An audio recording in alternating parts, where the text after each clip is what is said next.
Good morning 11th class. हम लोग chapter 7 कर रहे हैं।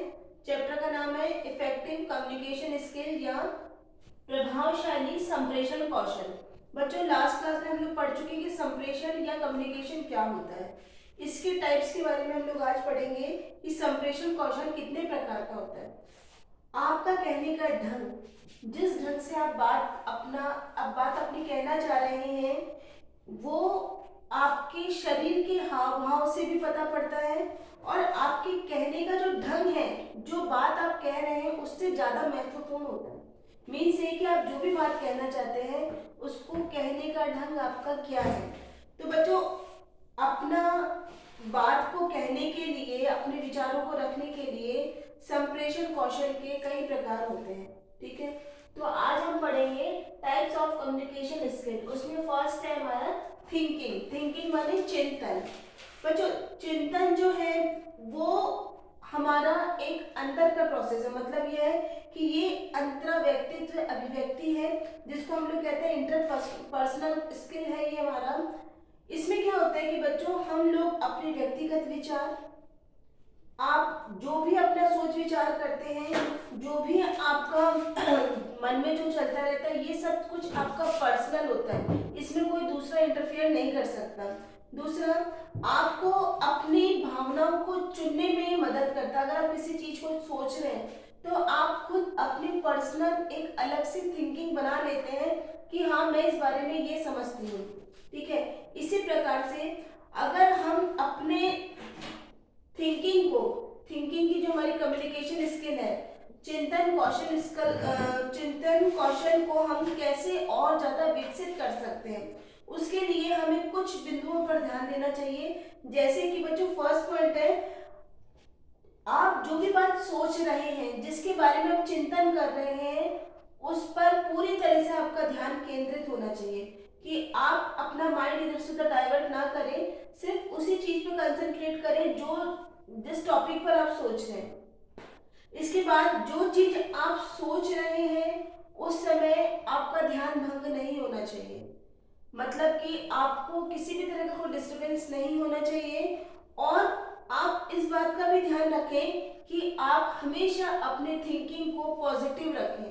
मतलब सकारात्मक सोच आपकी होनी चाहिए, तभी आप बेहतर चिंतन या थिंकिंग का प्रोसेस कर सकते हैं। इसके बाद बच्चों, हमारा जो सेकंड स्किल है, सेकंड क्वेश्चन है हमारा रीडिंग या पढ़ना। रीडिंग या पढ़ने में बच्चों क्या होता है कि यह जो होता है वो हमारे सामने लिखा हुआ होता है, मुद्रित होता है, मतलब छपा हुआ होता है, लिखा हुआ होता है, और आपके अंदर उसका अर्थ बताने की योग्यता होनी चाहिए। आप बच्चों, एक छोटा बच्चा है, मतलब उसको पढ़ना कब आता है?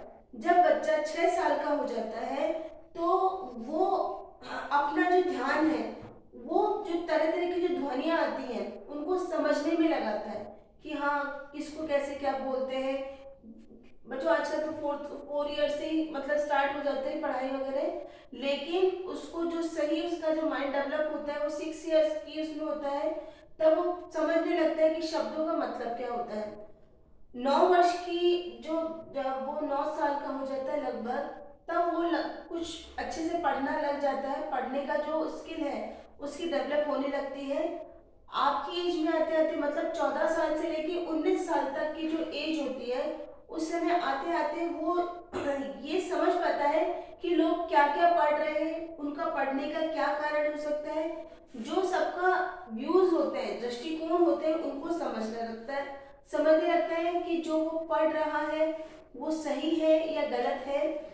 बच्चों, हम अगर अपना पठन या रीडिंग कौशल को अगर हम बढ़िया करना चाहते हैं, बढ़ाना चाहते हैं, तो उसके लिए हमारे को कुछ पॉइंट्स ध्यान में रखने चाहिए। जैसे कि इस कौशल के लिए आपको अभिरुचि का विकास करें। मीन्स है कि आपको पढ़ने के लिए इंटरेस्ट डेवलप करना पड़ेगा, तभी आप किसी चीज को पढ़ने में निपुणता हासिल कर सकते हैं। तो सबसे पहले तो आप उसी सब्जेक्ट को लीजिए जो आपको पसंद है, जिसको आप मतलब कई बार होता है कि बच्चों, पढ़ना कहाँ से स्टार्ट करें। ये अपने साथ भी होता है कि हम पढ़ने के लिए हमेशा अपने फेवरेट सब्जेक्ट को पहले लेते हैं।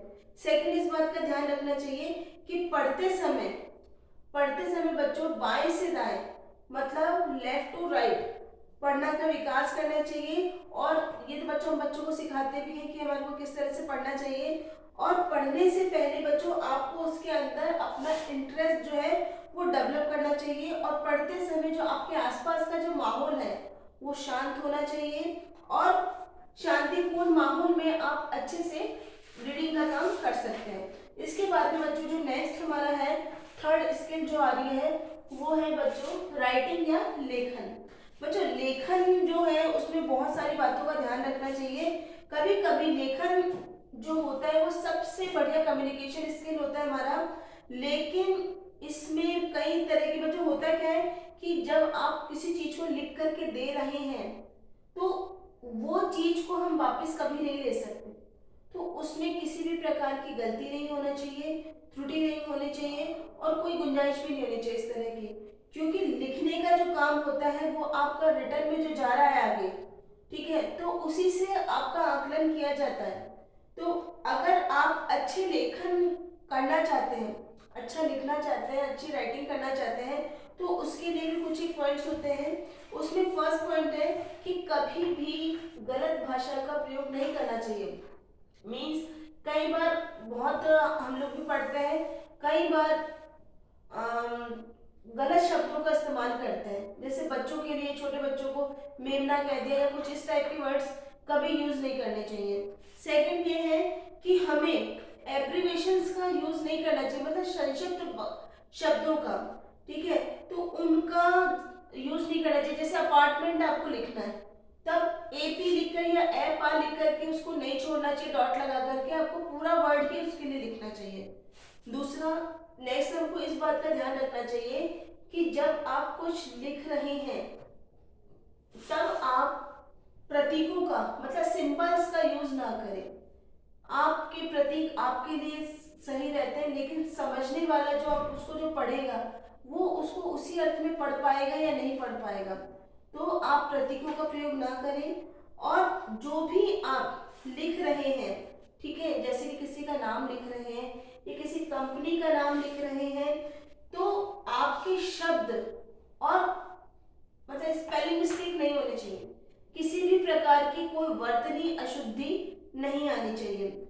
और बच्चों इसमें भी ध्यान रखना चाहिए कि आप जो सेंटेंस लिख रहे हैं उसमें आपको कहाँ कहाँ फुल स्टॉप लगाना है, कहाँ कहाँ विराम चिन्ह का हम लोग यूज करेंगे। तो इन सब चीजों का ध्यान रखना चाहिए। और सबसे इम्पोर्टेंट बात यह है कि राइटिंग में हमेशा अपने सेंटेंस जो है वो छोटे रखने चाहिए। तो बच्चों आज की क्लास में हम लोग ये 3 स्किल्स पढ़ेंगे। नेक्स्ट क्लास में हम लोग इसके आगे के स्किल्स पढ़ेंगे। Thank you.